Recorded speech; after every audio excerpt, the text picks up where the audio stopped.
Hey everyone, thanks for watching or listening to another episode of Grand Advice by Good Monster. As always, I'm your host, John Timmerman, founder and CEO of Good Monster. I hope you're doing fantastic wherever you are today. Today's episode, as you can see, is all in on LinkedIn. I'm going to talk about really real-world strategies you can use every day to help utilize LinkedIn for networking, business development, job opportunities. Now, the problem with a lot of LinkedIn strategies out there is that they're super comprehensive and they're overwhelming. And when we talk to clients at Good Monster or I talk to friends or colleagues, a lot of times they're like, I don't really know what to do, where to start on LinkedIn because there's so many opportunities. And one of the biggest things I get is I don't want to brag about myself. I feel weird putting stuff out there and bragging about myself because I don't want people thinking, oh, I'm full of myself. That's a very valid point, and that's something that if you're on LinkedIn, you can see that there's people that maybe just go a little bit too far in doing that. So there's a fine line. But I'm going to give you some strategies that will keep you from feeling like you're going to brag about yourself, but it will still help brand yourself as an individual or as a company. And it's very manageable. It's something you can do in less than an hour per day, really even every other day if you really are strapped for time. So I'm going to talk about 4 easy steps. It's funny, that sounds sort of like an infomercial, but 4 easy steps you can do in less than an hour, super manageable. And if you can dedicate yourself to doing it starting today and every single day, or at least every work day, but the weekend is actually a good time, but every single day dedicate a half hour to an hour to doing this, and I guarantee you will get some results in building your network in just a month's time period. Guaranteed.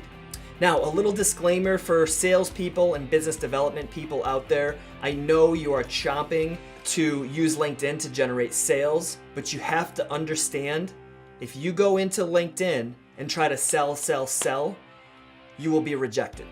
People will sniff you out and they will not respond, and you're not going to get what you think you want out of LinkedIn. It's the same as if you go into a room or go into a networking event, and if you go up to every single person in that event and you say, hey, will you buy my product? Hey, can I do a proposal for you? Hey, we got this great service. Check it out. Here's a pitch deck. If you do that at an event, people are going to be like, get away from me, right? So it's the same with LinkedIn. They've done a really good job at making it an engaging platform, and if you go in there and try to sell, you're going to get shut down. So with that being said, here are the 4 steps. No matter who you are, if you're an entrepreneur or a business owner or just a business executive, or if you're an employee, you're looking for job opportunities, you're looking to just spread your network. It's good no matter what your goals are. So step number 1, your profile. This one you can kind of Google for all the tricks and whatever, but the easiest thing to do is when you're building out your profile, put a picture in there that makes you look nice and engaging and friendly, okay? When you're filling out your description, do it from your personal viewpoint. Like if you were telling somebody else, here's what I do. That's how you want to write it. Don't write it in a third person point of view. It makes you look kind of cocky. Maybe 2 years ago, 3 years ago, whatever on LinkedIn, that was the way to do it. But today, do it from a first person. Hi, I'm John. This is what I do. This is what I'm interested in. I'd love to chat about this, this, and this. If I can help you in any way, provide you value, please direct message me. I'd be happy to help. It's nice, it's authentic, it's inviting. Write your description, your bio that way. Also, when you're putting in your current, right under your name where it says you'll see a lot of people that say entrepreneur or CEO of whatever, put right in there what you want somebody to know in the first 2 seconds, because they're gonna see your name and your title more than they see on the rest of your profile. So make sure that says exactly what you want. For instance, my profile for a while said CEO of Good Monster, co-founder of Jackson Jovi. People didn't know what Good Monster was. They didn't know what Jackson Jovi was. So recently I've changed that to CEO of Good Monster and then the description of what Good Monster is, so they know exactly what they're getting into when they click on my profile. So other than that, fill in your job, previous job history and education, everything. Just fill that out like you normally would. But those first things I mentioned are really important to get an authentic portrayal of what you're looking to do on LinkedIn and who you are.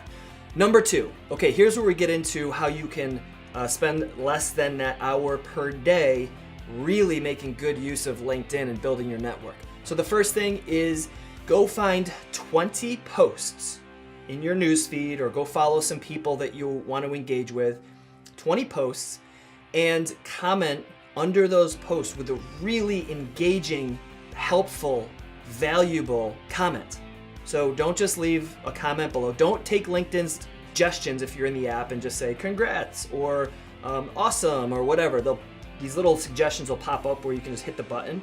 Those are super unauthentic. So go in there and leave a really authentic comment. Answer their question if it's a question. Give them a resource if they're asking for help. Say congratulations if they done something great, but say it in an authentic way. Congratulations.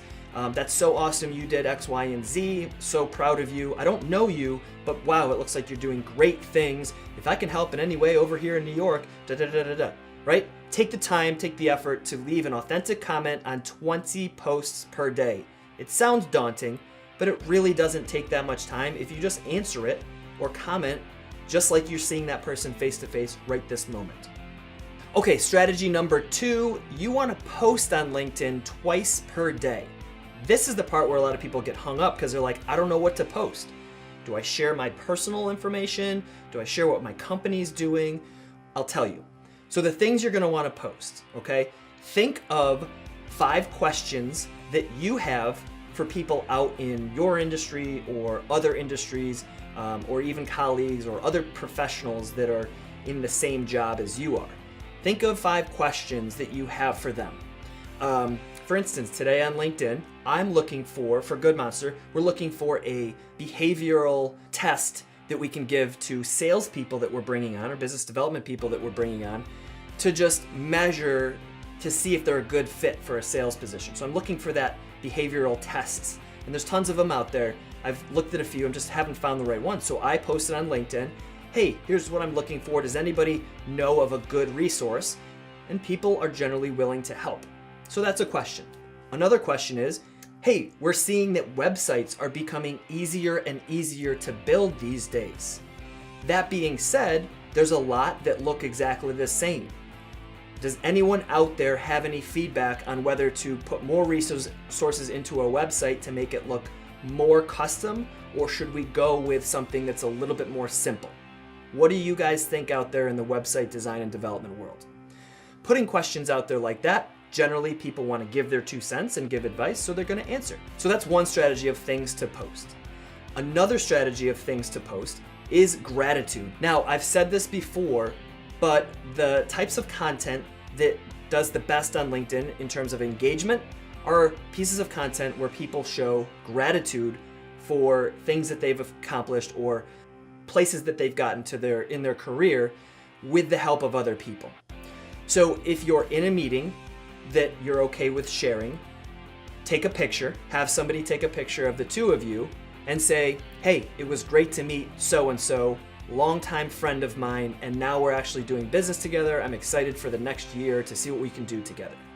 Another one might be a new client that you just signed, as long as they're okay with you publicizing it. Show shaking hands or signing on the dotted line, or even just be sharing a cup of coffee with somebody.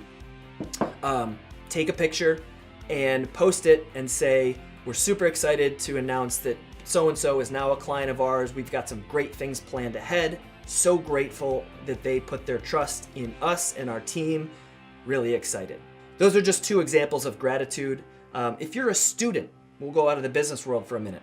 You can post a picture of you just graduating and say, so thankful for the professors and my peers and my mentors to help me get to this level.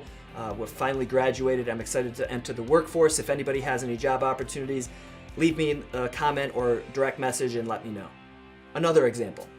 So those are just 2. There's millions of pieces of content that you can put out there, but those are 2 easy ways to put content out without bragging, okay? Now, questions, definitely not bragging because you're asking advice.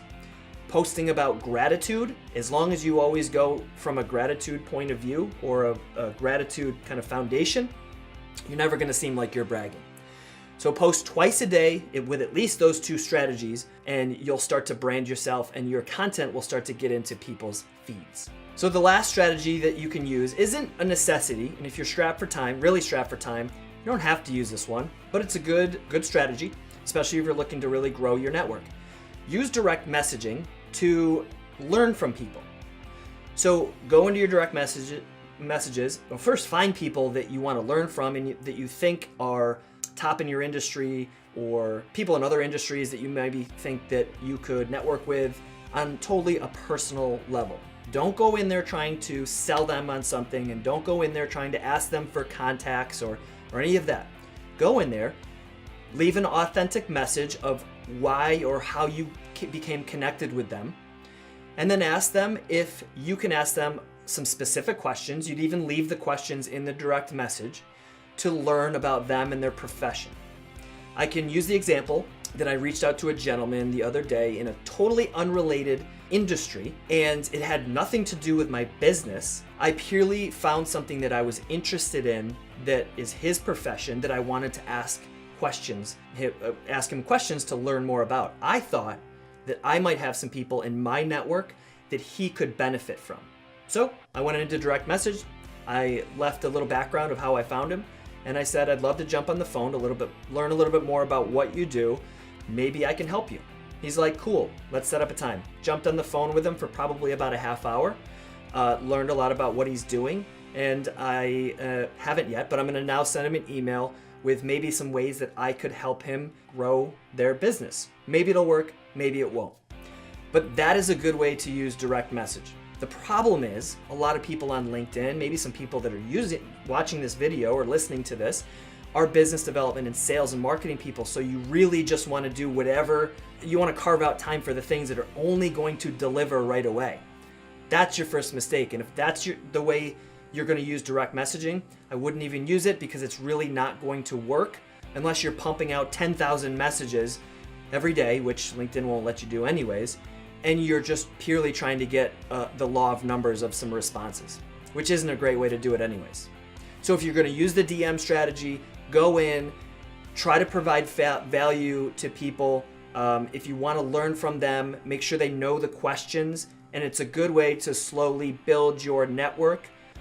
You never know when they might need you in the future, and you never know when you might need them in the future. But right now, you're stacking the building blocks to growing that network, which you guys know, the bigger your network is, the more effective it's going to be, and the more authentic and more trustworthy you're going to be within that network. All right, everyone, that is it for today's episode. Thanks for watching or listening. Remember, you can listen or watch this pretty much on every platform that's out there. YouTube, LinkedIn, Facebook, even Instagram. We have some episodes on there, and Instagram stories and IGTV. You can listen to this Apple Podcasts and Google Play and all the podcasting platforms. So if it's easier that you listen to it in your car versus watching it, make sure you go find us on the podcasting platform. Thanks, everyone. We'll see you next time.